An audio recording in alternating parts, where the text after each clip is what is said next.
crop circles.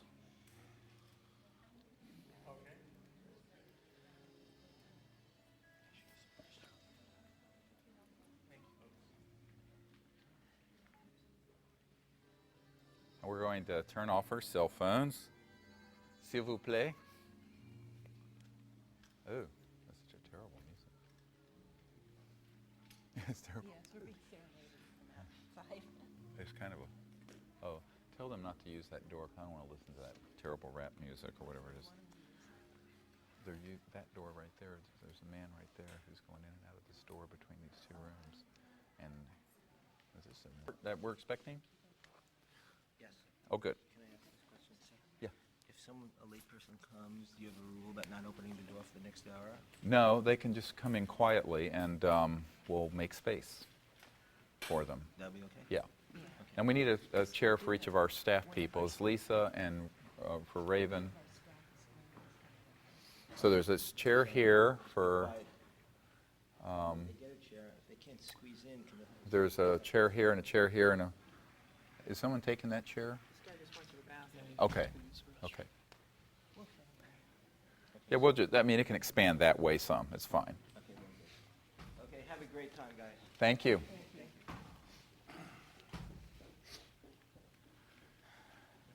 T-minus 15 minutes and counting. I'm the only doctor you'll ever meet that's on time because in emergency medicine, 5 minutes is your life. So I'm never late. It drives everyone crazy because I'm very punctual. Thank you for coming and being here. And I'm going to proceed as if everyone was here for the lecture and workshop yesterday, so we don't have to retrace 3 hours of information. If you weren't here, I apologize for that, but I think since most people were, that it would be better for us to be able to just move forward. Anyone who wasn't here yesterday? A few, 2 or 3. Have any of you folks read the book? Yes. Hidden Truth, Forbidden Knowledge, or Disclosure? Then that will help you. This is an intensive. We're going to cover in a compressed way in 3 hours what we do in a week in one of our expeditions. And we are going to first start with a welcome. And I'd like to acknowledge some folks who've been here helping me. Linda Willits, who has been with me for 11 years, helping all over the world. And without her, I wouldn't be here because I couldn't be. So thank you, Linda. God bless you. And also people who are helping out here. Dan, you raise your hand. And Lisa Scooten. And Jeff. And someone who's coming in a few minutes, Raven, who you may have seen yesterday, who lives in OC, Orange County. So those folks really appreciate their help, and thank you very much. And I'm sort of dressed casually. It's Casual Monday. Who needs Casual Friday? Because we're going to be doing some meditation and some practices today. And the purpose of this intensive is to first start out in a Socratic method, which is I will go where you ask me to go.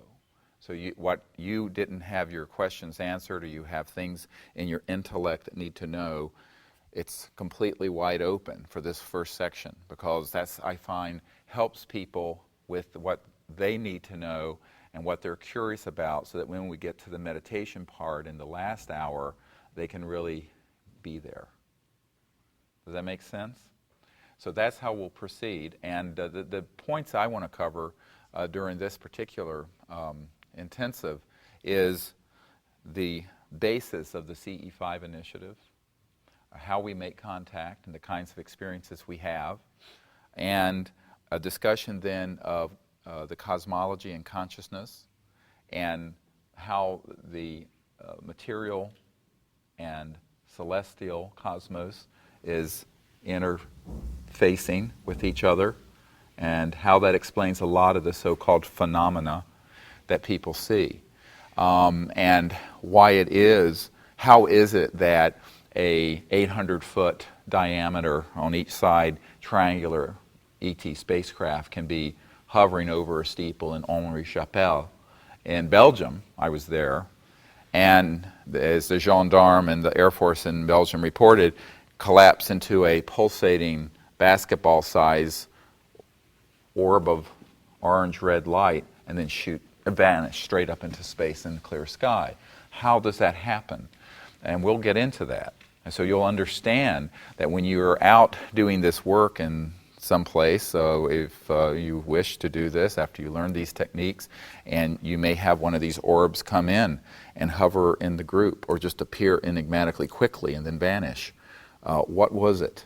And you will have to then be able to go beyond the crossing point of light with your remote viewing capability to see who it was, what the message was. And to do that, you really have to understand the structure of how space-time matter and the three-dimensional, as they call it, real universe, is interfacing with these increasingly non-local aspects of creation, including the so-called astral and etheric, celestial, causal, sound, thought, vibration, and conscious level. And it is all interrelated. And think of it, just begin to think of it as a quantum hologram. You know, a hologram, if someone was showing a hologram in the center of this circle of Marilyn Monroe, if you took a piece of her skirt, the entire image of her would be in that. If you took a piece of that, in other words, it's all within. But this is a conscious quantum hologram. That is the nature of the cosmos. It is not the linear thing that we've been taught. And therefore, there is this non-local or omnipresent aspect of conscious mind and increasingly conscious aspects. And this is where it gets confusing. There's relativity within non-locality. Very important, because you cannot understand extraterrestrial technologies, transport systems, energy systems, without understanding relative non-locality. So we're going to get into these concepts, and then we're going to experience it. And maybe we'll vector in a craft over LAX like at O'Hare. Who knows? It's happened. So... Very across the hall from us, there's a meeting about DOD contracts. Perfect. Well, it follows me everywhere. But this is part of the duality that we live with, you know, so that we can be doing this a while at Joshua Tree a couple of days ago, and we have a celestial extraterrestrial craft literally manifest over the group, maybe 20, 30, 40 feet. And at the same time, we have right after that, a military Chinook helicopter coming in with electronic warfare equipment, zapping, trying to disrupt the event. But they can't, because we're in a state of consciousness beyond their reach. I mean, you wouldn't believe the things that happen.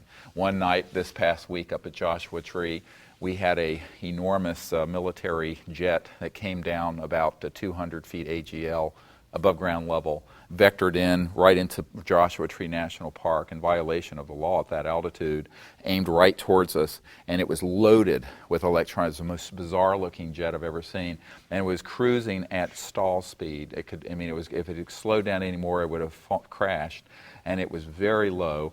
And of course, it was right after we had had a number of ET craft that were appearing at our landing site, which I'll describe to you in a few minutes of why we are there. I hope you guys can join us up there when we're up there next, or at Mount Shasta when we do this, because it's here in California. It's the closest research facilities, landing places that we use, and they're not that far away. Mount Shasta, of course, in Northern California is further than here, but yeah, please, I'll make a circle for everyone. Is it true that Mount Shasta doesn't get our voice with the heavy equipment so much as in the desert? No. We have had even fighter jets come down a couple hundred feet above ground level, and you'll hear about an electromagnetic scalar weapon that was fired at us that impacted the mountain a couple hundred yards ahead of us. That was almost like a small nuclear bomb going off last year, year before last. Anyway, you know, we're in the middle of a very big process of, without fear, of creating the whole foundation for universal peace. And it can't happen with us being the entry point. We, as humans, have to be the entry point for that to happen on Earth, because we're children of Earth.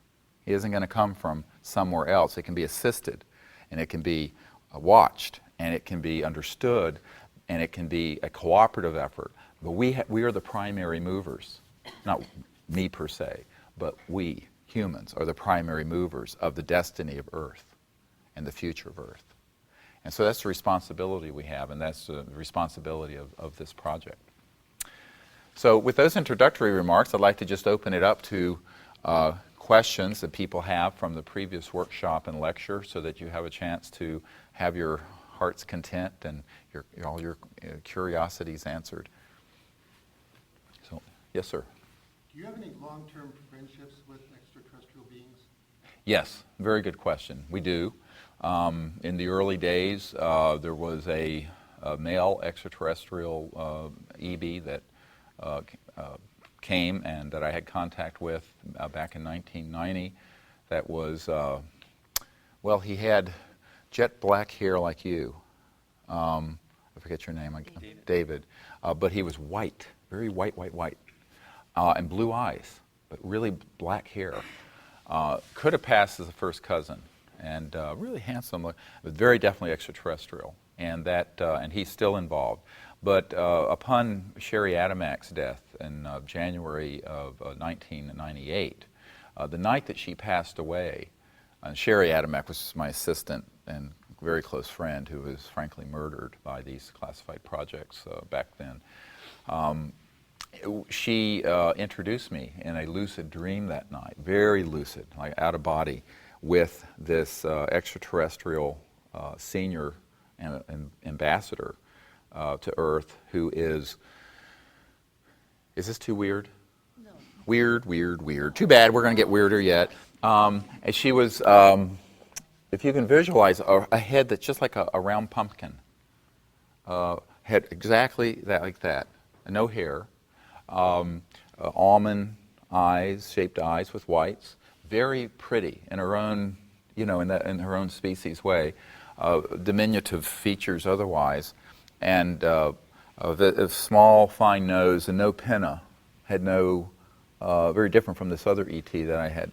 No outer flap of the ear, which is called the pinna. And just the very fine lips. And she was, the first meeting with her was this beautiful experience. And she exuded the almost perfect manifestation of kindness and compassion and radiated that. So I call her kindness. You have dialogues with And them? oh yes, yeah. What do they talk about? And well, that's a long discussion. But the first time that we then went out on an expedition, she showed up in this craft that is, and I don't know if you have the photos to pass around. Yeah, be great. All that stuff should be here. And there's this craft that is a beautiful cobalt blue light. Sometimes it's blue-white diamond light, and we usually fly in and shine this brilliant light on our research group when we're out, and then turn and go out. But the essence of this extraterrestrial being will be then in the field bilocated on sort of like an astral hologram, scintillating, beautiful. And she's one of the first things that was in the conversation. And you have to remember this is in '98, and then the Disclosure Project National Press Club event was 2001. And of course, the first thing I asked her is that, given the collateral damage, to use a military term, that we had suffered, should we proceed with the disclosure of all this at the level we were doing it, which of course involved Congress and the White House people in the back wanting to see this happen, but too chicken to do it, but having hundreds of these military guys who had top secret clearances coming forward. It's a very bold move of what we've been doing. I mean, it's just taking on the lion, as I explained this lion yesterday in the workshop. And this ET, Kindness, said, yes, if you can do it, do it. We need this done. So it was interesting. People often ask, how did you do this 2001 National Press Club event? I said, well, there's a lot of cooperation between my own guidance and work and the extraterrestrials and the white hats who are in the military and government, who are being lied to about these projects. It's a complicated thing, and it's not what people think in terms of some grand conspiracy where everyone's lockstep together. And the vast majority of senior flag officers at the Pentagon and almost everyone in Congress, except a few of the people who are on that group's board, are in the dark about all this. It's not what you think, and including the President of the United States in the case of Clinton. Of course, we briefed him, and but what happened, of course, is that she said yes. And we had a conversation, and one of the things that was made very clear is that this is something that humans need to deal with, to educate each other, to disclose the information to each other, because the evidence is there. They don't want to force it, and by forcing it, it would just mean that we weren't ready. The sign that we're ready is the work that we're doing. See, people don't get it. It's very important. That's the sign that we're ready. Just like Dennis Kucinich, Congressman Kucinich, when I went into his office, he said, the fact that you are here means that time is short and it's time to deal with this. And he said that to everyone there. I have multiple witnesses and all the military guys who are with me and my staff. So I think that these, there is a lot of collaboration between our group as humans and these extraterrestrial civilizations that have key representatives that have interacted with us.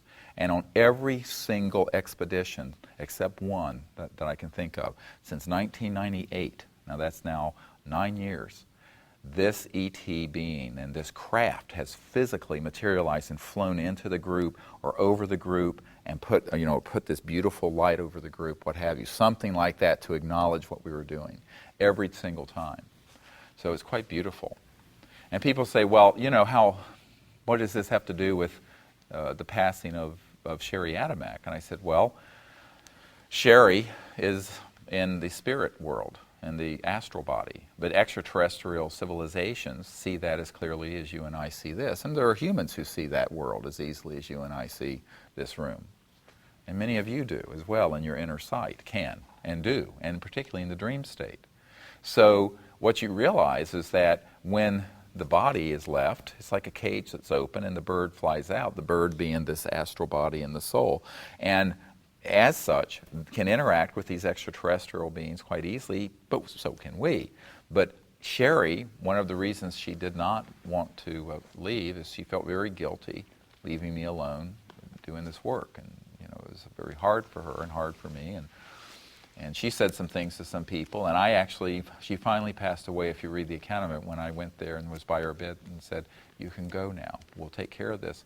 But before she did, we talked about the fact that she would be doing this work with us on the other side with these extraterrestrial civilizations from that astral and celestial level. And that's a beautiful thing. And so we have that ongoing sort of multiple dimension connection with this, and that's how it happens. So we have, so anyway, I don't know if that answered your question. But When you use the term ambassador, to me that implies dialogue and collaboration. Correct. So I'm real curious on to what extent that's already been developed that would be useful for us to tune into what you're doing. Oh, it's very developed, and you'll hear this afternoon, and if you what we just finished doing in Palm Springs, actually, for the last week, was a group of us sharing, about 20 people there, sharing experiences we'd had over the last 15 years with this, and the kinds of things that we have gotten. And that's going to be coming out in a sort of a book that will describe all that. And of course, we don't have enough time to go into all the specifics here. We only have 3 hours. Remember, time marches on whether we like it or not. But it is extensive, it's ongoing, and at all of these places where we've had these meetings, we've had these sort of experiences. And for example, at Blanca Peak in Colorado, which is the third highest peak in Colorado, there's a contact site that I remote viewed and found one night.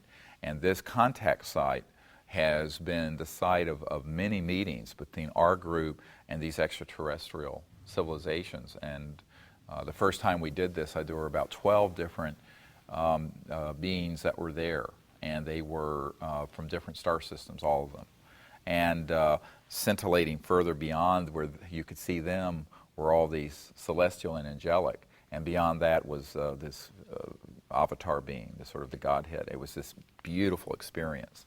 And that was in 97 also, in 19... Minutes July. of those meetings would be very useful. Yes, well, of course, and but it's not a meeting. Remember, much of what this is happening is not sitting down and yakking about the weather, or it's not talking the way this is talking. It's packets of knowledge and exchangings of ideas, and it's more of even on an energy level. And often, for example, last week at Joshua Tree, we had this. We were in a circle like this with about this many people, in fact. Interestingly.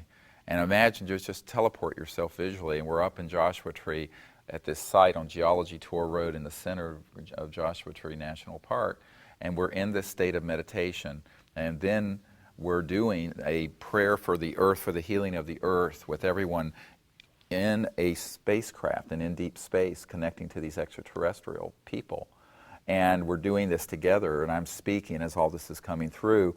And when we get to a key point in this, we have all these electronic devices that we have that are magnetometers that pick up magnetic field flux, and laser and radar detectors that will pick up electromagnetic energy coming into an area. They're simple, but they work for detecting these craft, even when they're beyond the crossing point of light. But as they begin to bump up against a linear space-time electromagnetic flux field, they will send these detectors off, and they'll start beeping. And in her truck, one of them was going off, and we were at each point that we were at this key point in the meditation. It was very, very interesting. We're where there's no source of this. I mean, there's no radar, there's nothing out there. It's in the center of Joshua Tree National Park. And at a key point in this, suddenly, above the circle and a little to the south, on the south edge of the circle, this brilliant, almost explosion, starburst appears, where this craft appears and streams this light into everyone sees this. Even people with their eyes shut see the veins in their eyelids. And we're sitting in the middle of nowhere. But it wasn't light the way we think of it. It was packets of knowledge, and it was this streaming of information on a nonverbal level. Because remember, when you say apple, the word apple, apple, apple, apple, that's a word. But in your mind, you can see a red apple. That's astral. But inside that is the essence of the apple, that is the standing wave resonant frequency of the reality of that, and at a finest level. And knowledge can be transmitted that way, and it's pre-verbal. Okay, you understand? And many people who've had experiences like this will say, I don't know how I know this, but then it gets translated through their consciousness and mind and brain and what have you to these set of words. But it isn't the kind of dialogue the way that you think of. Now, often, of course, when we've had the ETs completely materialize and physically there, people hear the clicking sounds and different kinds of way they would talk, and that's really, very real. And in fact, in November when we were there were 4 ETs that completely materialized right to the south of the circle, exactly where this starburst happened, that was seen. And they were just standing there in the meditation with everyone. We were silent. And some people heard some clicking sounds and some other things. But, the information and knowledge transfer is not always linear, oral, verbal. It can be, because they have electronics that do that, sort of a universal translator, I call it, that does that. They've been reported. But when you're in a deep state of consciousness, that's not necessary, and it can bypass linear verbal transmission, and in a fraction of a second or a few seconds, you can get books downloaded. And it's like, in fact, one person who was there who had never been on one of these things and was an OR nurse and was rather skeptical, she said it was like she was just downloaded. And then everyone was in this super high state of consciousness the whole evening, and high energy. And we were there 4 hours. It seemed like it had been an hour and a half. It was time, space, everything changed. It was amazing. Well, Dan was there, and Linda, and a few other people. Time for some other people. Yes? According to what I've read from your sources, you imply that all ETs are good and think of to our benefit. But from some other sources, we can learn that there are some of them who are not as good as might think, or that there are some other agendas, like reptilian Yes, you weren't here yesterday. Yeah. Well, we can cover that again briefly. I don't know if you know what a PLF is, a program life form. We have been making these since after World War II. They are genetic experiments, and they pass very well as aliens. And I know the facilities where we've been making these. And often, the classified projects that are trying to frighten the public.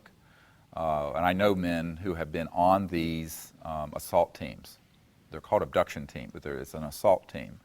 And one of the institute, a private institute, I got a very secret document that describes this. And they describe the stagecraft of using not only program life forms, but also men in things that look like very good uniforms to be on ARVs, these alien reproduction vehicles, using psychotronic and radionic systems to engage people and have a pseudo-contact experience. It's very frightening.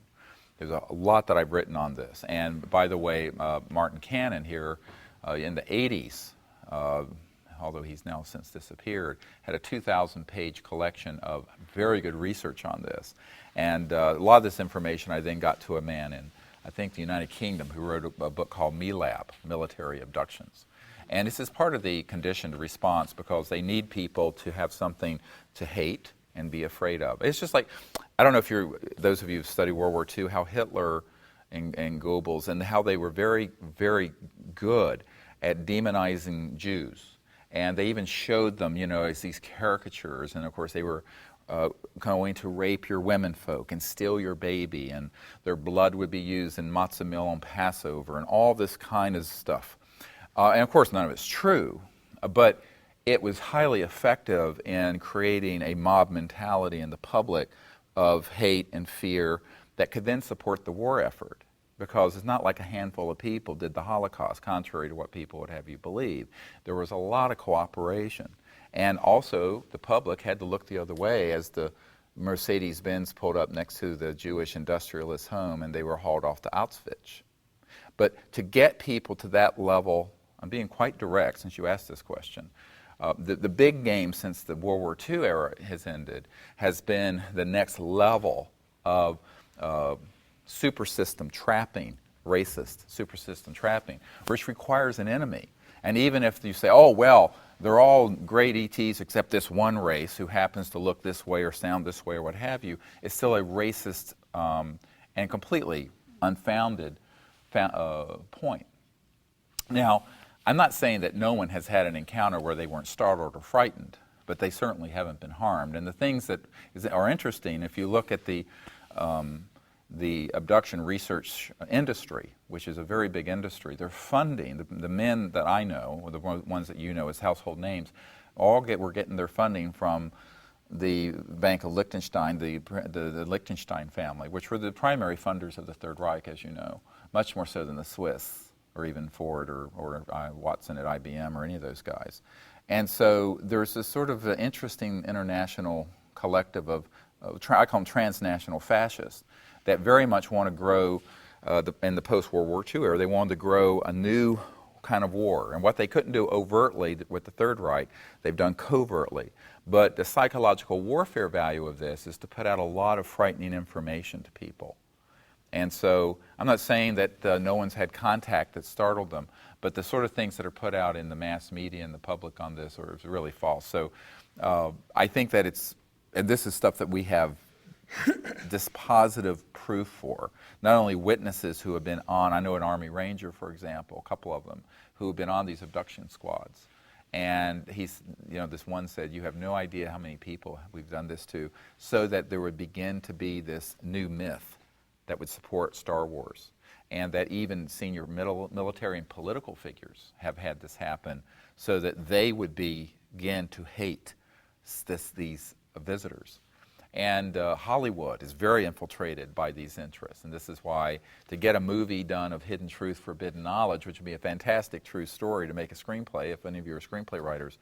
But when I've met with some of the top people in Hollywood, they get their funding cut off when they want to develop that project. But if they want to make Independence Day, where Will Smith says, let's go kick alien butt. And the theme of it was the whole world was going to be united And if you look at that movie, you had people in Africa and you had the Middle East, and they were all getting united. They'd been fighting each other. Now they were going to unite against a threat from outer space.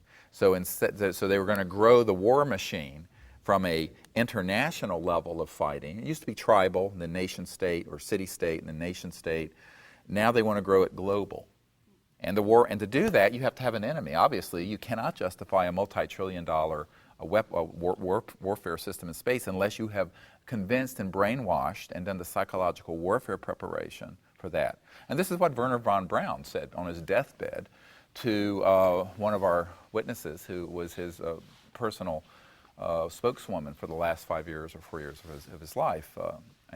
She said that he just came clean and said, look, this is what the agenda's been since he was brought in under Operation Paperclip from Hitler's rocket V2. He built the V2 rocket and then became the core of the space program in the United States. But this was the agenda that was being hashed all the way since the late 40s all through the 60s. And by certainly that time, they had the means to effect this. Now, one of our chief projects have been to brief senior military and government people who are not in the loop on these classified projects, because they're very shadowy, very compartmented, and access is very limited, so that they know that this agenda is in a sense, a cosmic Gulf of Tonkin strategy. If you remember the Gulf of Tonkin, we basically staged attacks on our vessels in the Gulf of Tonkin in Vietnam so we could justify a buildup of the war. And he was there, and I know a lot of men who were there, and it was what's called a false INW. If you study war planning, it's a false indication and warning, or a deceptive indication and warning. And these deceptive indications and warnings are very effective because they fool people. Now, one of my chief jobs has been in terms of protecting the consciousness of Earth so that we don't get stampeded into, as Douglas MacArthur said to Congress in the 60s, and there's a transcript of this, the next World War, World War III, will be interplanetary war. This is a quote. Now, this is where they've been trying, the warmongers and the money whores, and all, they want to move things in that direction. And I'm saying, oh yeah, well, they can only do that if people are deceived. Now, most people who've studied this issue have absorbed into their consciousness deceptive indications and warning type of stagecraft. And so that I would say somewhere between 90 and 95% of everything that is extant out there in the literature, videos, UFO circuit, what have you, Coast to Coast AM, is deceptive indications and warnings. Now, the purveyors of it may not know that they're just, lackeys of that. They may not know this. But it's been my job to penetrate these projects and know this. And of course, other people have as well before I came along, such as Martin Cannon, who had thousands of pages of documentation of this. But once he started talking about it, he was blacklisted from all UFO conferences. He was blacklisted, and that happens very much so. I know people who have been part of the Intruders Foundation and Bud Hopkins abduction group, that if they come in with a story that's not a MELAB, that's very frightening and negative, they are shown the door and are not allowed to talk.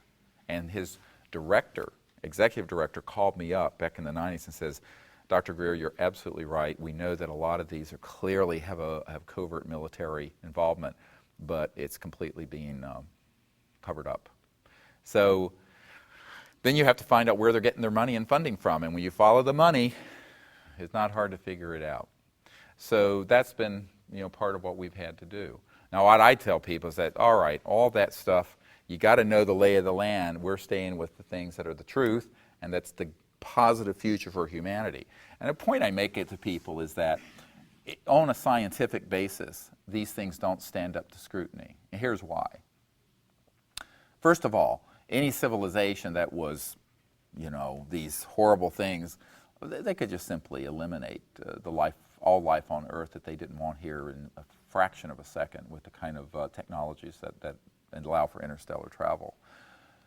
Secondly, they don't need the Earth. There are millions, if not billions, of planets that have biospheres like Earth that don't have advanced civilizations on them. So this sort of fantasy that they're here because there's something here they can't get. If you can travel through interstellar space, you can materialize and dematerialize things. There's no element, nothing here This is why Zecharia Sitchin is all wrong about the early connections with the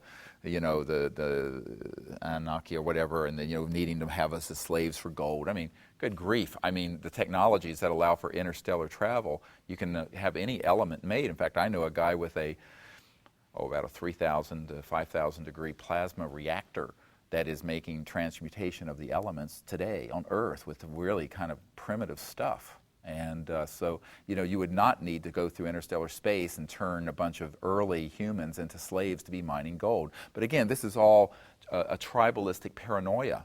And people buy into it because we are emerging from a time of global conflict and tribal paranoia and conflict and racism.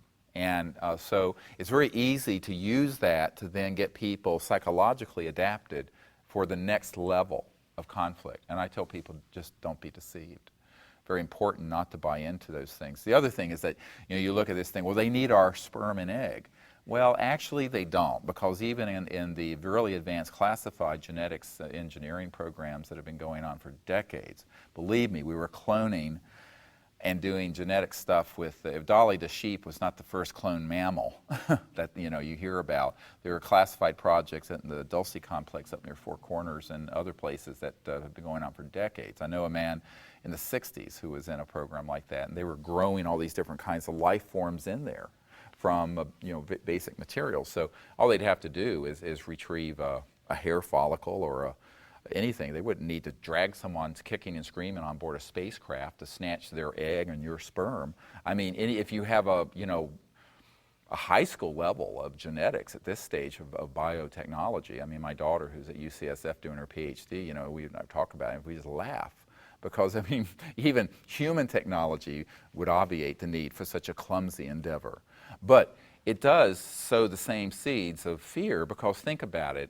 We still have tribalistic attacks going on this planet. And if you look at what's going on in Darfur, I mean, you have one tribal race attacking another, where their women folk are being raped and the children taken out into sexual slavery. So they want to use that leitmotif to disinform and scare people, because it hits a very primal, almost encoded tribalistic fear that is beyond rationality.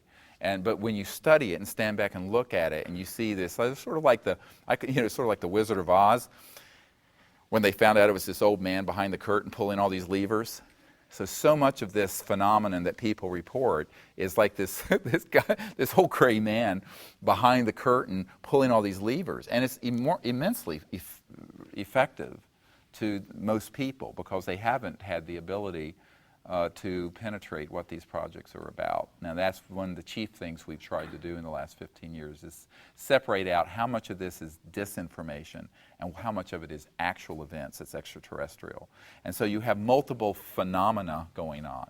There's the extraterrestrial events that can be very unusual, of course, because the manifestations of an interstellar civilization is not going to look like 20th century or 21st century Earth technology.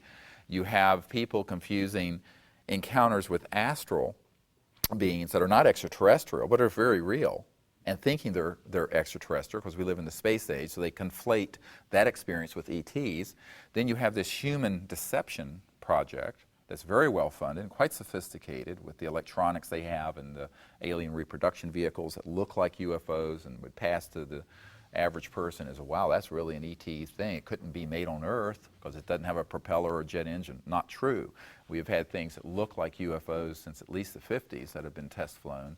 And I have photographs from the late 50s and 60s, one taken by a Navy captain that was absolutely an alien reproduction vehicle that was using anti-gravity. And one of the scientists we're working with actually helped build the early coils, the high voltage coils that allow for mass cancellation effect and the levitation of these objects back in the 60s as they got better and better. So you have that phenomenon. And all of it gets thrown into this sort of collection and mixed together.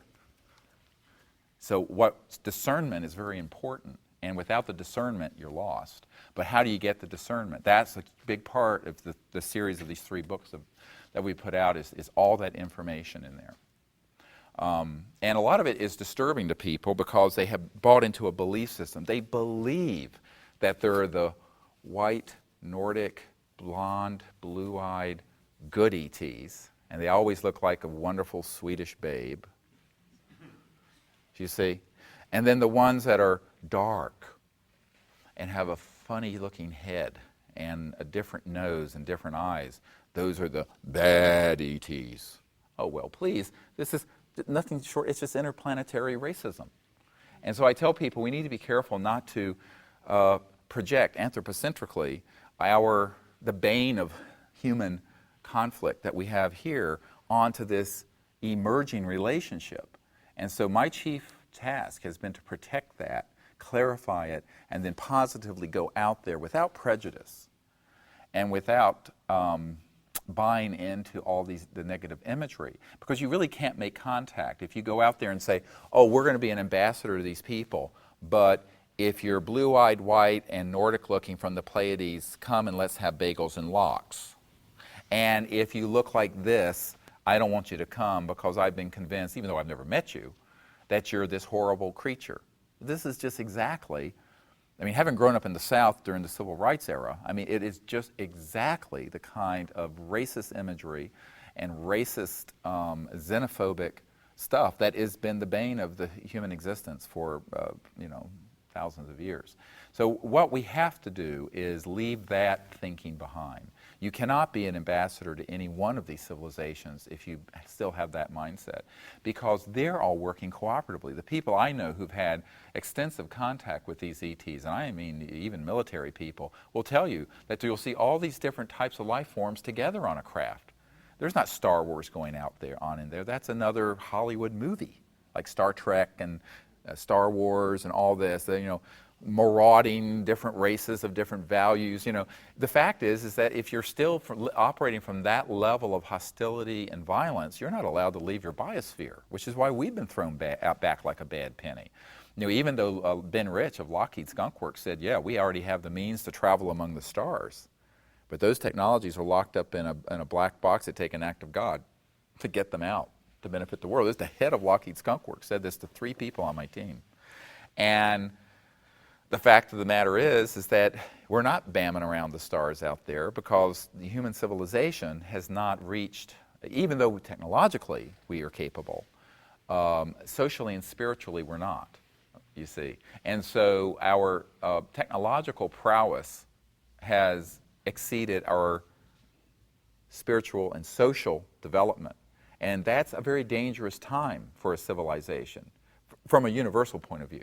No, it's dangerous for us on Earth, of course, because we could turn the world into a smoking heap with nuclear weapons and worse, these longitudinal scalar type weapons that are the really classified systems. But, we're a threat also to other civilizations. And I always tell people who get into this discussion about the alien agenda, I said, I'd be more concerned about the human agenda. I'd be more concerned about why we're putting weapon systems in space. I'd be more concerned about why we have platforms in space that have been fully operational since the mid-'60s, and I know men who've worked on them, where we have very advanced electromagnetic weapons and detection systems that target these objects and to kill them, to knock them down. I'd be wondering why near Eglin Air Force Base, there's a colonel there I know, they had built this U-shaped electromagnetic pulse device that was slaved to a radar system so that every time one of these ET craft manifested or was about to, they'd pick it up and they'd hit it and they'd knock it into the Gulf of Mexico so they could then retrieve it. I'd ask on and on and on and on. I'd be more concerned about that. And I think that, Gordon Crichton, who for years published a Flying Saucer Review, which, of course, Prince Philip and the royal family subscribed to. I know this for a personal fact. I just know personal fact. He told me, he was military intelligence, British intelligence for years. He said the problem was about the time we started detonating nuclear weapons and going into space, a huge red warning flag went over Earth. Warning, this civilization has reached the nuclear threshold and space, but have not learned to live together in peace. And we therefore would be a threat to the cosmic order. And so I put this back the other way. Instead of sort of this, I say, really a lot of what's talked about in terms of the alien agenda is really an anthropocentric projection. I'd say let's hold up a mirror and let's deal with our own stuff, and then we're going to find that the universe will open its arms to us very friendly. Now, have there been ET events where they have tried to interfere with these sorts of misadventures? Yes. Carl Sagan, who many people thought was an anti-nuclear activist, was actually on the team that helped do the planning and design for a nuclear weapon and missile system to be detonated on the moon. I have personal witnesses to this, and it's in the Disclosure Project book, the people who know about this. And as this missile went exo-atmospheric, as it was about leaving the Earth's atmosphere, it was intercepted by an extraterrestrial vehicle and neutralized. Now, if you were a military person, you would go, oh, these aliens are hostile. Well, they're not. They're just concerned with our hostility, and they do not want us going outside the biosphere of Earth with weapons of mass destruction and with these sort of space capabilities. So I think that's a very, very important thing to understand. And it's fundamentally important to going out to make contact, because when we make contact, we need to be able to discern what part of this is the deceptive phenomenon that's actually made by humans, what part of it is actually extraterrestrial. And we have also found that if somebody has these sort of fears and misconception about the ET presence, they won't come. They're not interested because they feel like that you need to at least figure out that we are at a stage in our existence. Now, a lot of people say I'm just Pollyannish and naive. People who know me know there's nothing Pollyannish and naive about me. But I'm very skeptical of the fear-mongering because I've been able to track it to the source, and I find that it's a human source that's trying to deceive people and scare people. I don't know if that answers your question. It's sort of a brief overview of, yeah. It's a very important question, great question, because that is the dominant paradigm out there in ufology and the public and media, and it's a false paradigm. Yes? There are authors as well, really position like David Icke and all that. They have this precision agenda, a whole series of DVDs and stuff like that. So I guess that would fall into that category. It's also an issue of light attracting light, which is a big thing. Yeah. Well, it's not even that. I mean, we're not. It's not like we're going to be out there only for that reason. I have said to people, if they have dispositive proof that there is an extraterrestrial civilization that have destructive tendencies and interests in humanity, I would want to meet with them first. You need a diplomatic and ambassador project to someone who would be like that more than you do to someone who's friendly, don't you? So that's the whole point of diplomacy. So the whole concept of being an ambassador to the universe is to be like that for ourselves. We want to be that person, that movement. And so I really say I don't really care what the agenda of our visitors are.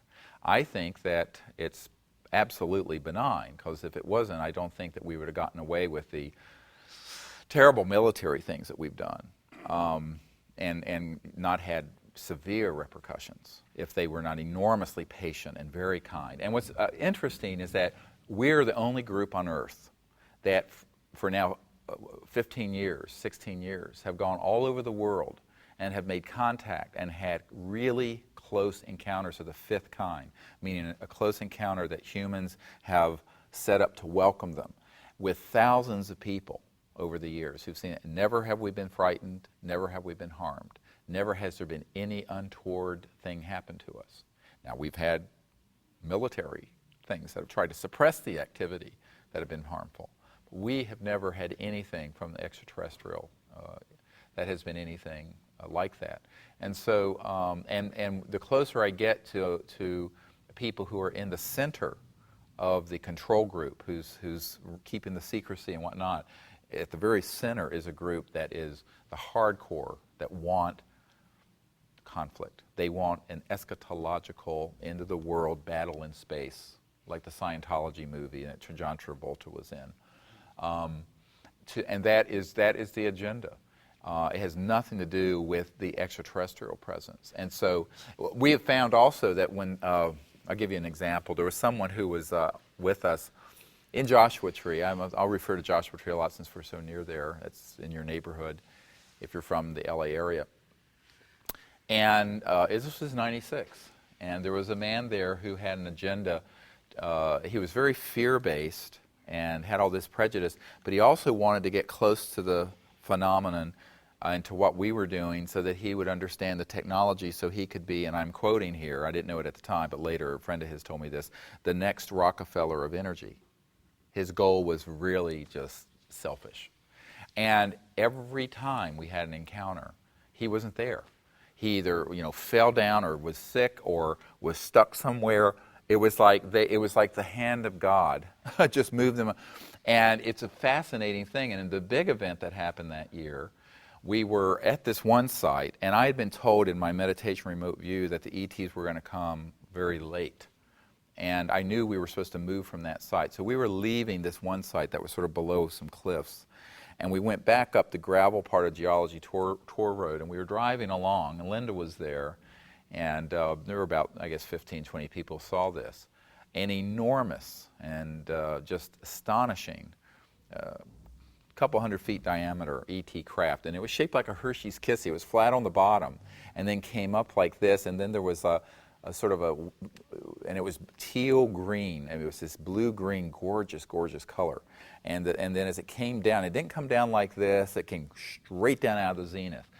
And just before it appeared, the dashboard lights of my vehicle went dimmed down and came back. And I turned to Sherry and one of my daughters in the back. I said, "They're here. This is an electromagnetic, I know." And seconds later, here it comes, and it's so bright, it lights up the entire desert floor of Joshua Tree. It was like, oh my God. And of course, it looked like it was going to crash. It was going at enormous velocity. And it was, like I said, it was this beautiful teal green with this sort of green and white scintillating light, almost like the Hershey's Kisses thing you pull. I mean, I call it the Hershey Kiss. And it came straight down and then went vanished and went into the desert underground. And they were showing us their UGB there, the extraterrestrial underground base that was there. And that's where we do our field work. That's where we were this past week. It's an amazing place. But this man, who I didn't know at the time had all these hidden agendas, had this what I call a road slug. The road RVs. I call them road slugs, so they're just like sluggish, and they use so much. And he was kind of stuck with that, and so he was nowhere near it, and he didn't see anything that whole time. And this has happened over and over and over again. And what I say to people is that they're able to scan people and see, exactly what you're doing. We have an extraterrestrial probe. This is like a Fibonacci sequence. This was filmed with a SuperShot IR at our training at my farm in Virginia in October, a couple months ago. We'll pass this around. And it's only in 3 frames of the video, a few fractions of a second. But I sensed it remotely in my consciousness and was up like this, pointing at it. And in the frame, you can see me go like this, pointing out to people with my finger tracking it. And it's an amazing bit of video. But this probe is an extraterrestrial communication and scanning probe. And they scan. And they interface with thought and consciousness to know who's there, what are their intentions, the whole thing. And that's what happens initially. There's this evaluation of a group. And you'll see these things. Now, most people didn't see this. I see them because I first feel them and see them in my remote view. And I've trained my eyes to be able to see very quick phenomena, very, very quick expressions of these ET technology. But then it was in the center of the circle, standing there scintillating. But right at the crossing point of light, it was almost like a wave distortion in the air. This is at night, but people who were trained could see it. Now, at the time, I think everybody thought, oh, you're making this up, until this man went through and looked frame by frame through his video, and here it is. I'll pass it around. It's very interesting. And that's another key point, is that the prerequisite for contact and doing this work seriously in real time, making contact with these ETs, is to be free of the prejudice and have a sort of an innocence, and I don't mean that in the way of stupidity, an innocence, a pure-heartedness, and acceptance, and let it happen, and to step beyond the human condition of fear into the condition of this unbounded state of cosmic mind where there is no possibility of fear. So that no matter how unusual the expression may be of how these ETs may appear, you're not going to react in a frightened way. You're going to be able to be centered in this deep place of calm awareness. And I've learned that that is really the rosetta stone of ET communication, as I call it. It is this state of the samadhi state, that state of pure consciousness, and being established in that. Because then you're beyond normal, human fight or flight response. You're beyond fear. You're beyond anthropocentric blockages in your perception, and you're actually able to see that these ET life forms are awake beings like we are, and you are one with them. So that's the heart of compassion for interplanetary contact. And to be an interplanetary ambassador, which is what we train people to be, that is the beginning point. So I tell people this state of pure consciousness and samadhi is the beginning point of being an ambassador to these civilizations, not the end point of anything. So we start from there and then go. And then it's amazing what happens. This past week, when everyone got into that resonance field of deep consciousness, I was leading a meditation, when everyone got to that place, the place of the placeless, the state of mind that is the singularity, the one mind of the cosmic being, and we were in this state together, that's when they appeared, and only then. And of course, all the electromagnetic things going off. Some people say, isn't that distracting? I say, yes, sometimes, but it's better than, that way there is some physical way of knowing that there is something that's not just a celestial event going on, that is an actual technological event, which is very important to understand because there are other things that happen. It also helps too in the group. There's a seat there that you can have if you. Oh, I think they left. Okay. Yes, another question. I want to follow up on something you said before, and I listened to your meditation tape coming up.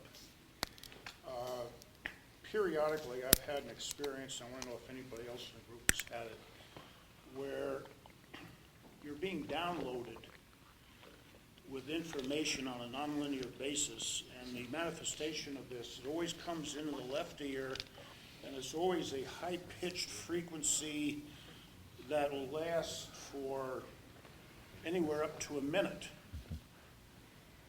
And later on, you get the conscious message. Mm-hmm. And I want to know if that's part of the process. It happens periodically. People pick this up different ways. But I will tell you that, in fact, this past week and 1 year when we were at Mount Shasta a couple years ago, we had a tone, and I'm going to play for you later these the CSETI beeping tones that we transmit out into space, because we have these tones that were quite remarkable. And so it's a linear electromagnetic vector to our location, and then we also have these lasers that we use. And I'll have all that here today.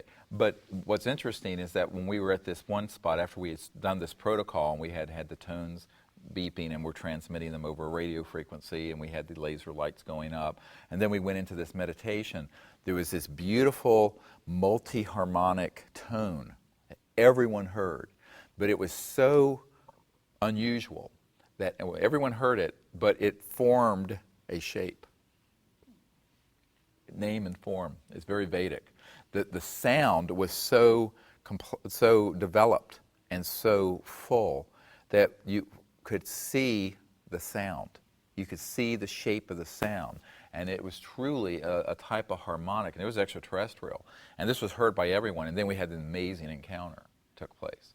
So, yes, that does happen. And we have often, in fact, the first time that I was at, I had these tones that we have that were actually recorded by the BBC in a crop circle.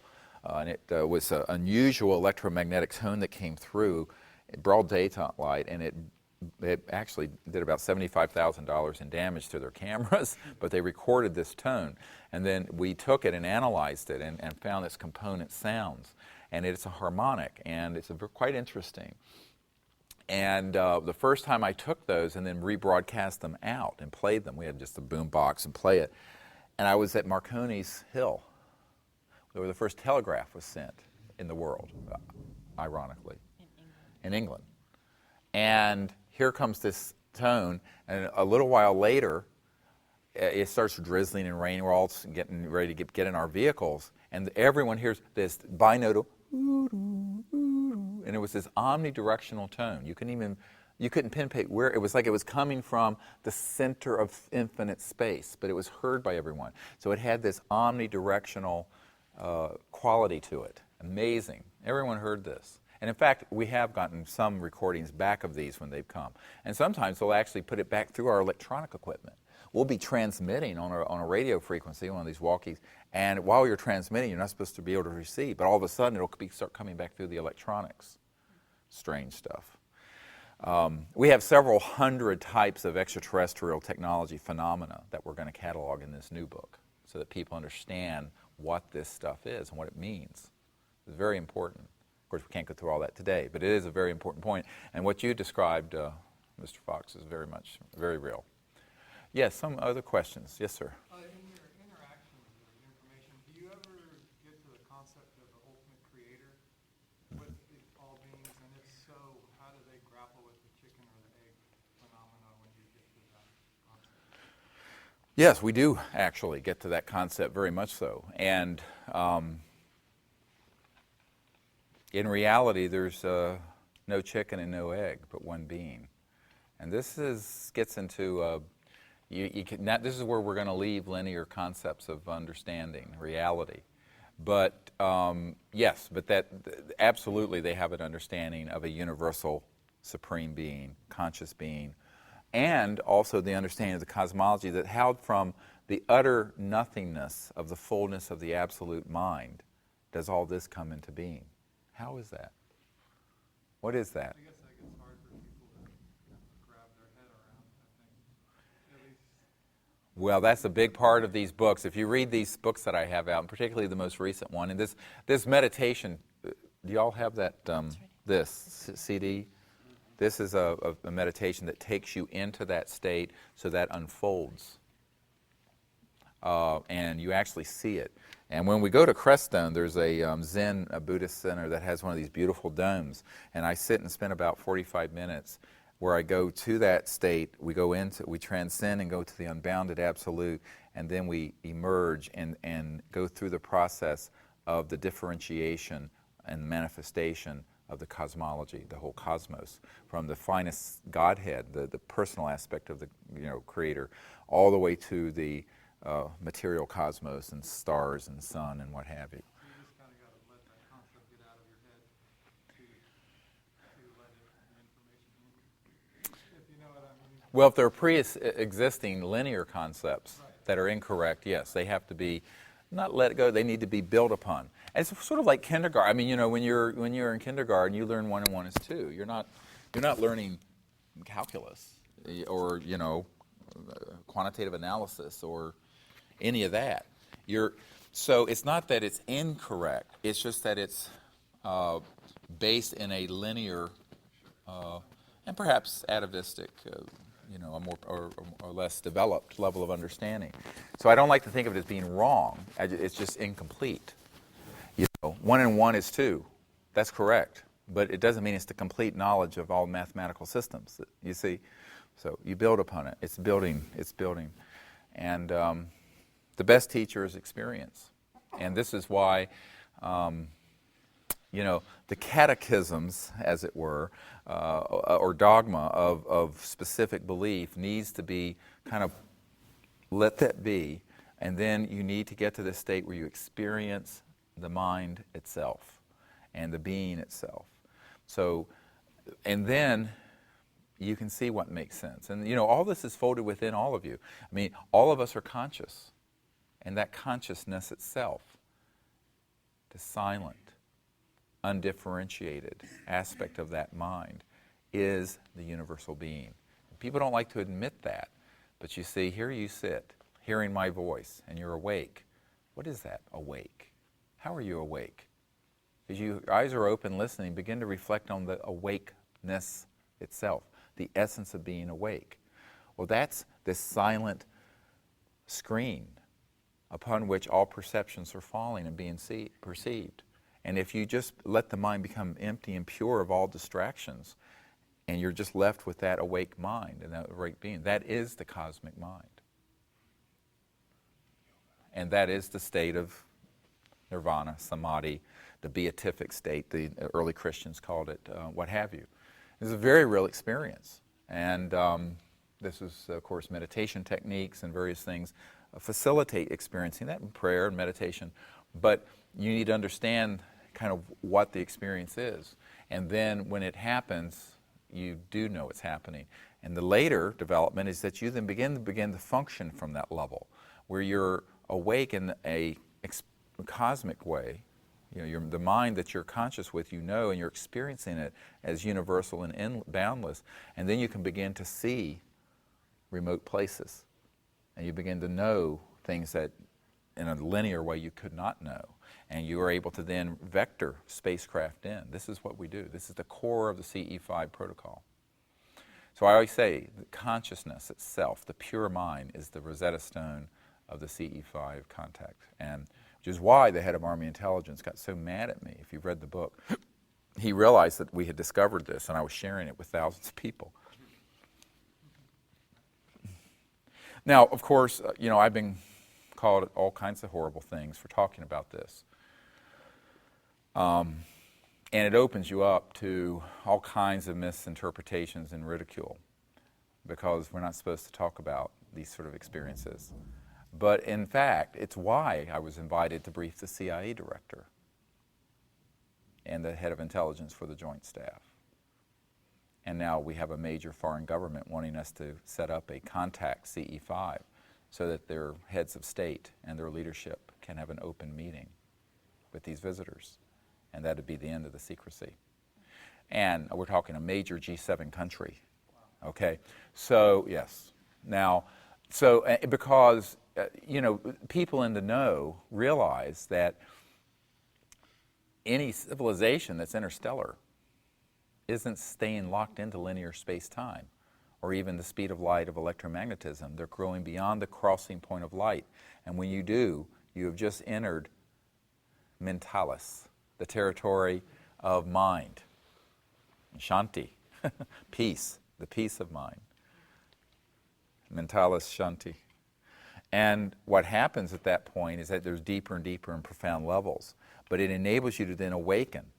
And that's why, you know, these week-long trainings, we spend many, many hours through the week when we're not out under the stars at night, going through a process where I'll put a box in the center of the room with something in it. Nobody knows what's in it. And we'll go into this state of cosmic mind and silent meditation. Then I ask people to know that the mind is omnipresent and see what is inside the box. It's amazing how people have these breakthroughs and they absolutely see it. People who never meditated, I've done this with I was asked to do this in Switzerland at one of these big business roundtable things, and there were vice presidents of software companies and the head of Medtronics and the chairman of Canon was there and all these people, and you know, I was invited to be a fly on the wall as the kind of the freak. But they all wanted to know this, and when they heard this, what we were doing, we just impromptu took a few minutes and formed a circle. It took about an hour, actually. And I made a few comments about the nature of consciousness, led a guided meditation, and they got it. And it's so I'll never forget this chartered accountant from Sheffield, England, going, "I can't believe it. This can't be. This is ruining my life. I can't believe this is possible. This must be rubbish. How have you done?" And it was this whole thing. It was fascinating. And because these were not, you know, New Age people at a UFO conference or a Conscious Life Expo. These were, you know, the captains of industry. And it was very interesting. And, you know, I try to share that with folks like that, you know, so that they begin to understand. And then I say, well, of course. And when you think about it, just exactly what the CIA director's wife said when, you know, we had this meeting and it was not the CIA director, it was his wife who really wanted to know how the communication and how their communication can take place across interstellar distances. And I explained the nature of conscious mind and the fact that the thought, directed coherent thought, and we call this protocol coherent thought sequencing. Once you're in a state of unbounded mind, you can remote view a craft anywhere, maybe underground, maybe in deep space, maybe out of our galaxy.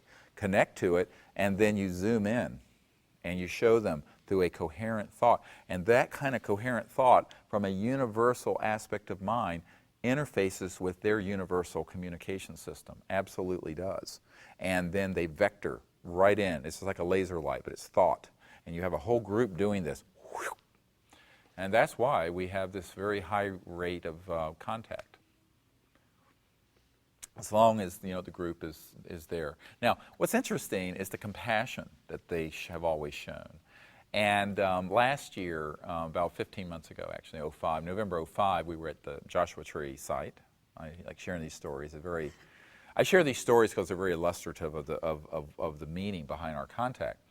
And we were in this state of meditation and deep consciousness, and I was leading one of these.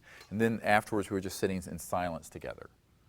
And this one person who has had a lot of childhood trauma and anxiety was specifically mentally asked by an ET. I mean, it was like this clear thought, is it okay if we appear now?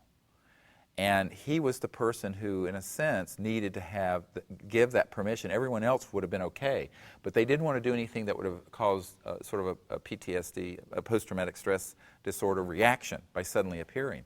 And he said, oh, yes. And about 5 seconds after he answered yes, while we're all sitting there, here comes this craft, and it literally, right about 15 to 20 feet above the group, materializes, comes through the crossing point of the light, and flies at a fairly low, floats over us. I mean, if I could have been on my chair and jumped up, I could have touched the underside of it. And it was this amazing harmonic sound it was making. Wom, wom, wom, wom, wom, wom, wom, wom, wom, wom, wom, wom, wom. Yeah, like a didgeridoo. It was like that. Wom, wom, wom, wom, wom, wom, wom, wom. And then it got just past the circle and vanished, dematerialized. And it was amazing. But they asked permit, and this is like, people are there going, oh my God. Yeah. And it was like, oh yes, this stuff is for real. But they were very compassionate. And the same thing, if you study the 1992 landing at Alton Barnes in England, we had, that was before I started training people on these week-long intensives in cosmic consciousness and developing the remote viewing and all this. I just thought everyone could just go out and do this, and they'd show up and everybody be fine as frog's hair, as we say in the South. Well, they weren't fine as frog's hair. When this event happened, we were at this 1,800-acre estate that we were allowed to use as part of the Royal Trust lands, and this craft appeared in a field just right near where we were, and as we went into this state of we were waiting for, because we had been meditating in the evening, and we had moved, it had gotten rainy. It's a long story. The whole account is in the first book, Extraterrestrial Contact, the evidence and implications, which we have. But there was a woman there who was a PhD psychologist, first red flag, and she had done a lot of work with abductionists and had taken into her subconsciousness a lot of fear. But she had taken an intellectual bypass around it. She hadn't really dealt with it. She just said, oh yeah, I'm ready for contact, and let them come, and they can come to my patio off my house, and we'll have bagels and lox and cream cheese, and it'll be great. So here it is, and of course, it was all in her head. And she didn't understand that this is for real. I mean, what we're doing here, as opposed to, the science that begins and ends with mere words, as they say about psychology. And, sorry. But she was absolutely stunned.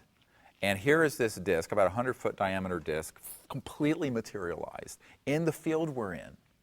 I mean, not, it's, when you say, oh, well, it's over there on the other side of the mountain, and this is in the field.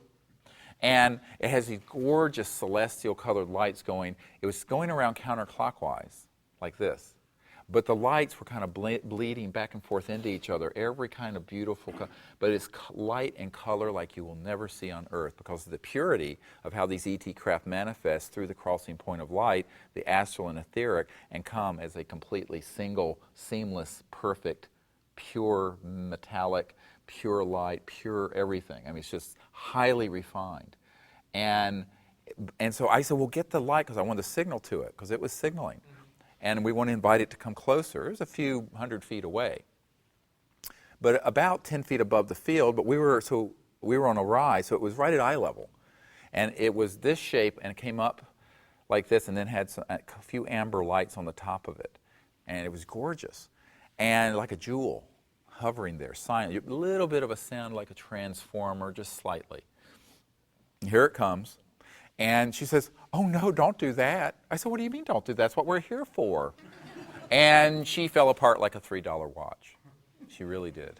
I mean, you know, and it was a close, very close encounter. And there was a lot of electrostatic phenomena.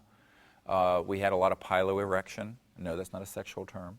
It's when the hair stands up on end, and you know, from the electromagnetism. And then my compass was going, like the craft was going counterclockwise, the magnetic field flux was causing the needle of the compass to go around counterclockwise, but not fast, very slowly. And it did this for an hour. Almost the same rate as the light? No, it was it had to do with the distance and everything else. So after they sensed her fear, because I was on board the craft remote viewing conversing with the visitors, they backed off, and they very gently stopped,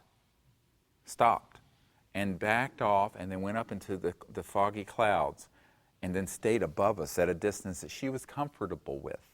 Now, over an hour, this needle kept going around counterclockwise until it made one complete turn.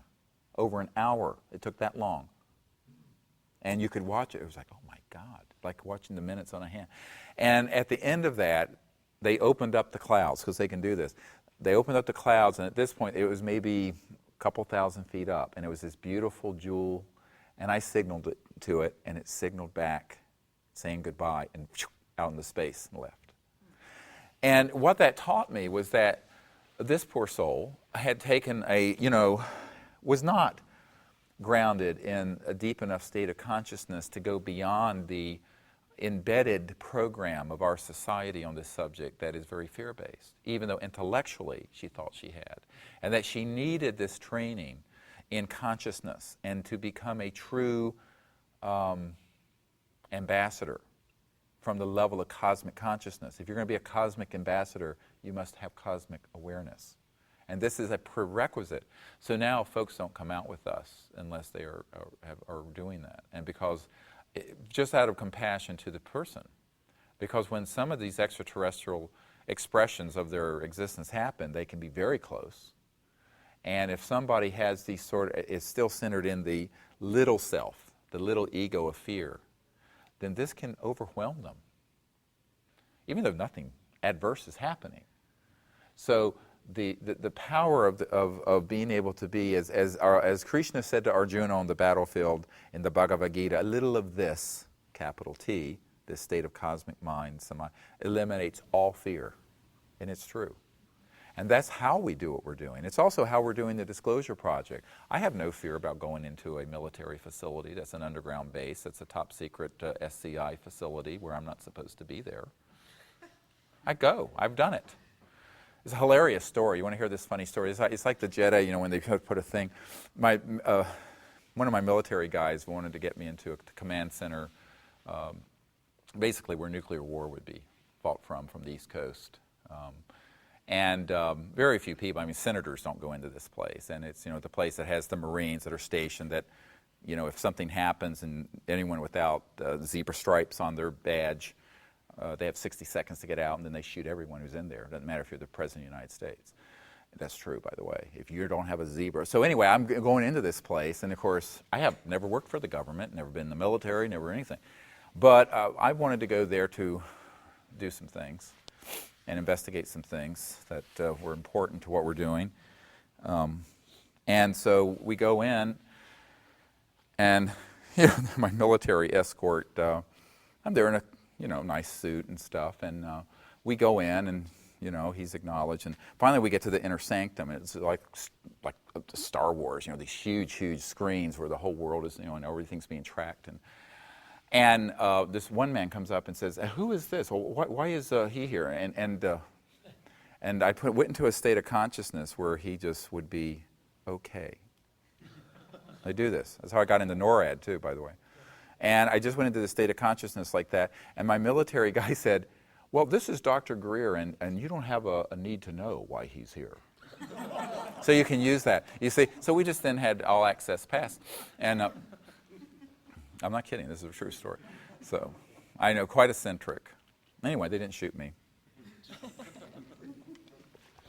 So this state of consciousness is extremely effective because also a lot of the top secret military people that I have met, I've drawn to the project. I go into a state of meditation. I'll be in a city, and I'll be in Sacramento or wherever, and I'll be in my meditation, and I'll go into this state, and I will ask, and then I will see a person, absolutely, like I'm seeing you, and I'll say, okay, so I'll go to some place to have a drink and ask that that person show up. And sure enough, on this thing next to me will be the guy. And I won't say anything to him. He'll look at me and say, "Hey, what are you doing in town?" I would say, "Oh, you probably don't want to know." And then he'll say, "Oh, well, you..." And I'll tell him, he'll say, "Well, really? Well, I'm a vice president of SAIC, or I work for E-Systems, and you're absolutely right." And so that's how I pull this stuff in. Very frustrating to the military guys that, you know. Yeah. It's how it's done. So, other questions from folks? Yes, sir. I thought about what you said yesterday, quite a bit about who the powers that be, basically.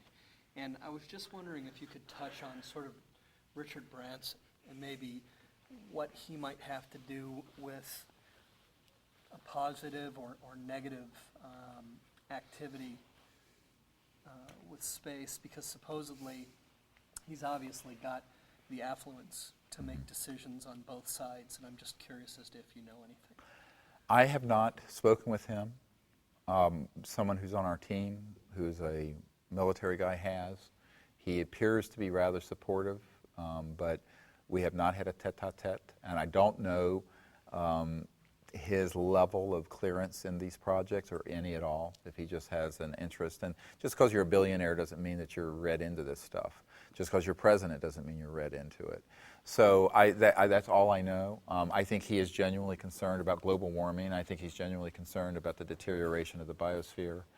I know he's interested in these matters for a fact, but that's all I can say. Beyond that, I just donated $2 billion, I believe. That's why I'm bringing it up. To UC Berkeley to develop alternate energy sources. That was in a paper the other day, right? And well, he's also developing some sort of, he wants to do some, like, for the community to go out into space. He's trying to develop, and I'm sure that when it comes down to it, as soon as he confronted the government, I mean, there's obviously all these things that are known in the government that would create some, you know. Right. It's obviously different than he knows. If he's trying to create some sort of e-ticket ride to the moon and back for the very affluent, there's other things that come into play, obviously, with that. Perhaps not. I mean, there are a lot of private space endeavors going on, and you know, including this Bigelow and folks like that. And many of them are tied into the super secret programs, and some aren't.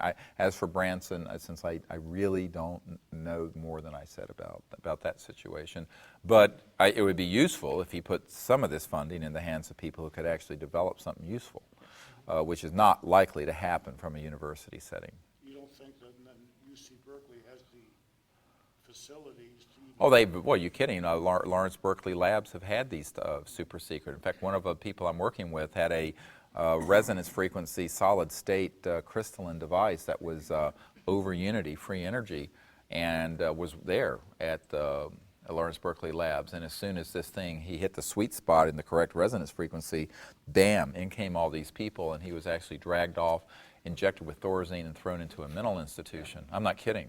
So yes, so that's why I'm rather skeptical. Well, I believe it when I see it. I think that these large institutions, including there's the whole military-industrial laboratory university complex, and it does involve certain key universities that run. For example, University of California runs Los Alamos Labs, has the contract to run that. So there's a lot of that connection, and so it's not necessarily helpful.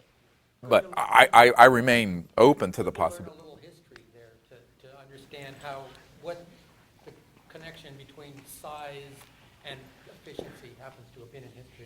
That would be kind of good for people, right? I mean, Branson is an interesting one to bring up, though. That would be kind of interesting, because he seems to be sort of on the edge of a lot of stuff. Yeah. Other questions? Good question.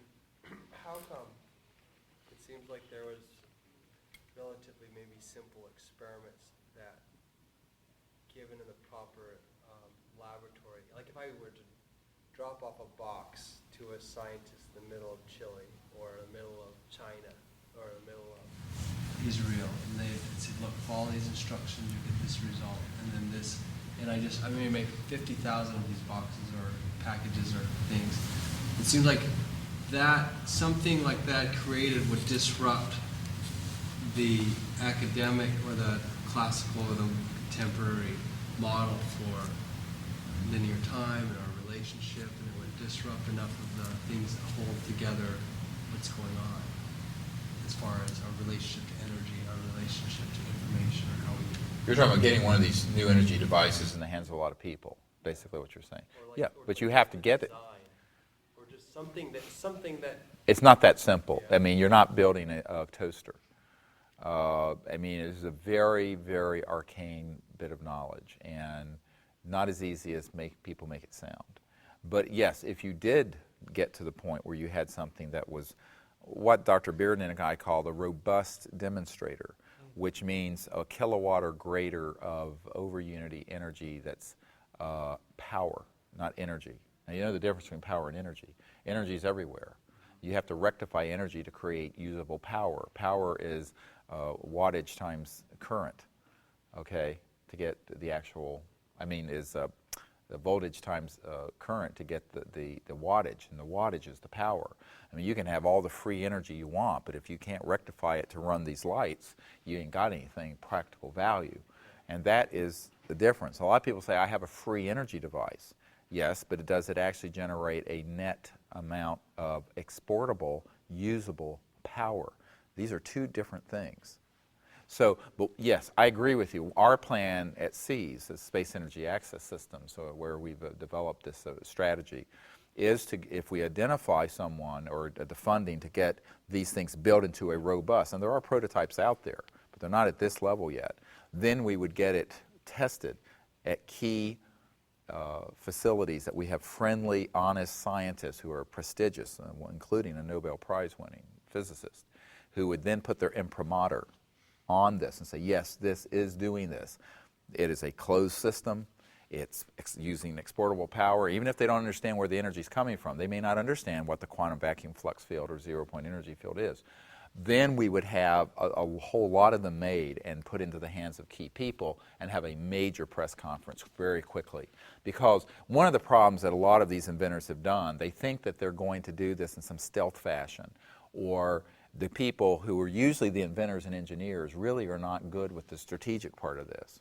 And I, on the other hand, couldn't engineer a toaster, but I'm very good at strategic leadership. And so that's what our team would do. We'd do the strategic leadership to get this out, and we would do it. Now, of course, that has to do with how far you're willing to go given a matrix of threat or inducements to buy out, sell out. And that's why we would not allow, if someone offered me $100 billion right now for 51% interest in this endeavor, I'd say absolutely not. Because the money people and the legal and business people almost never are going to stand down a Section 181 order, the Title 35 of the patent law that allows for a national security seizure, or one of these black ops guys threatening your life, or an inducement. There was one guy who approached me once and said, I can help put in around $5 million in seed money so these things can really get developed that you've discovered. And I'd say, yeah, great. But he wanted, it was like, I call it vulture capital, not venture capital. And he wanted, like 60, 70% interest and to control this. I said, well, I don't care if he had $5 billion, it wouldn't happen. And he was shocked. He said, why not? That's how it works. I said, that's not how this works. I said, well, let me answer your question with a question.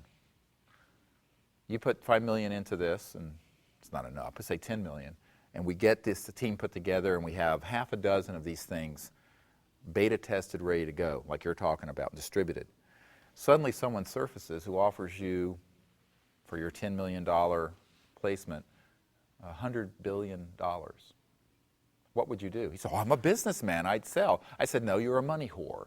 And there's a difference between a money whore and you've just sold out the future of Earth and a multi-trillion-dollar industry, but more importantly, the future of the Earth and saving the Earth's environment and eliminating the whole way we're living and devouring the biosphere for a few pieces of silver. So anyone who would do such a thing for any amount of money or any level of threat is not a suitable board member in this effort. But here's the problem. Your average inventor, even your exceptional inventor, your exceptional investment team, your exceptional legal team, they will not withstand that threat matrix. And it is a real one. And it has happened dozens of times. And this is why there has to be a firewall in terms of the controlling authority over this operation and those folks. Because they may say that, but when they start having Murder Incorporated coming after them, and I mean with the the proof is we're still running these lights off of coal-fired power plants because this technology has been in some stage of discovery and development for the better part of 100 years, certainly 75 years, that we can prove. And we're still using gasoline, and we're still using coal. And this is and so if this was so simple to do, it'd been a fait accompli a long time ago. Yeah, that's why I fundamentally can't understand but that makes sense, the next level. The next level. Taken off, the next rigor. And that's why, I had a conversation with Ted Koppel about this a few years ago. He said, well, if you ever get one of these, he says, boy, of course he's retired now, but he said, boy, it'd be great to have. I said, yeah, but you better have 3 backup satellites to Earthstar 1 or 2 or whatever you're using for your ABC News because they're going to jam it. And that was before we had the whole first hour of the National Press Club event in 01 jammed by NSA or somebody as they were trying to broadcast it out of that building. First time in the history of the National Press Club. In the United States Capitol, jammed the whole first hour of it. There were so many millions of people trying to get online. By the way, they used up every T1 line in D.C. to do this. And so I said, this is a tough nut to crack. So you better have a network built. And that's what I've been doing for the last decade or so, is building this network so that there are millions of people, literally, who follow our work. We get one of these things, and I don't care how primitive it looks. And it may not be ready to be sold at Ace Hardware store, but it's going to be known. You don't sit on this. And so it's counterintuitive. Most inventors and most technology teams say, we're going to keep this very secret. Oh, no, you don't. No, you just can't because, the secrecy is their game. We own the light and disclosure. They own the darkness of secrecy. And so let them have their little secret. But when you step out, and this is one of these counterintuitive things, because if you do what you're doing very publicly, and this is what we're doing with the CE5 initiative as well. I mean, we report this stuff out and, lots of people follow this. You've got a 1 billion watt spotlight shining on you with all these people knowing. Well, they're not going to move into that because these people work in this sort of furtive, dark world. And this is the big mistake so many inventors have done. They have sat on these things too long, and they have been too cute by twice. And what happens is that they're caught in this trap before hundreds of millions of people know about it. And you have to have hundreds of millions of people know about it. You cannot do this thing without the masses because your first vanguard of protection is the knowledge of the masses, the knowledge of the public. And the public needs to know, but they'll also be your biggest defenders. Can you imagine that if you actually had a technology that would free people from electric bills and from pollution and gasoline bills, and it was known by hundreds of millions of people through a satellite broadcast and everything else, with all kinds of strategies we have that I don't want to go into. But if you do that, Well, I mean, if there was a covert or overt attempt to suppress that, A, it would be known, B, you'd have a million people march on Washington and burn the city down. It won't happen. So that's why Disclosure Project happened. I mean, we ramped this thing up so that there were millions, 10, 15 million people listening about it on Coast to Coast AM and other, not just that, but other media outlets, that this was going to happen. So when it happened, it was like, whew. And to this day, not a single one of these people who testified have even gotten a phone call telling them to be quiet. Not one. Not a single one. In fact, Colonel Arneson, who was with us in Palm Springs, said this publicly to our group. He's one of our witnesses who was with the Strategic Air Command when the Maelstrom and the nuclear missiles were shut down. And they said, he said that he has never gotten any negative repercussions from having come forward with his information or the documents pertaining to it. And that's true. That is absolutely, none of us have. But it's not an accident. This was planned. This was years and years and years of planning. And so that's the kind of umbrella and strategy we want to put around the technology. So it actually survives the launch. Because, and really, you think about it, 99.9999999% of the people on Earth do not own oil fields or coal companies or power companies. And they'd be thrilled to have this knowledge. And it would be such a blossom of hope springing throughout the world. It'd be a springtime that they would realize that, well, even if it's a couple more years to get it to a 20 kilowatt or 100 kilowatt system, to know that this is real, it's been tested by mainstream scientists, it's been proven, it's been replicated, it's reproducible. This would be such a wonderful thing in a world where there's really so much hopelessness and despair. In France, I understand there's a company that's put out a model with a magnetic Tesla-type generator that they're putting out for a jury of 12 scientists, and I understand they're already giving them... That's in Scotland, Steorn. Oh, yes, yes. What do you know about that? That there's been no testing yet, and we do not know if it's enough to run anything more than a cell phone. And that's the other thing. Our requirement is robust. Yes, there are things that are put out a watt or two or milliwatt, but we need something that's going to be showing people that this is actually a practical replacement to the current system. And we know they exist and have existed. In fact, we're working with people who've had these. But to get it to the next level, we're going to have some serious support. And it's going to have to be from people who understand the risks, the benefits, and are willing to, they could be on the board if they're willing to be a target. But they're going to have to be willing to, let the leadership lead. And I'm skeptical that it's going to happen from people who are ordinary investment people or ordinary engineers. By the way, this has been the Achilles heels of most inventors, is that they may be a genius in electromagnetics, but it doesn't mean they're a genius in strategy.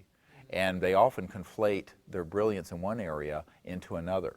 And this is their Achilles heel. They invariably fail. Tesla himself. Yeah, Tesla himself, but there have been hundreds I can document. And this is, Dr. Bearden has told all the folks, and he has put in writing, that our group, our strategic leadership group, is the most promising one on the planet to get this out and actually do it. Because he and I have spent time with he knows, and we've sort of read each other's souls, and he knows that no amount of threat and no amount of intimidation and no inducement for money. I don't need money at this stage. I don't need it. I mean, it's not that I'm rich, but I just don't need the money. I don't care about it. And so this has to be done with people who are that clear on their mission.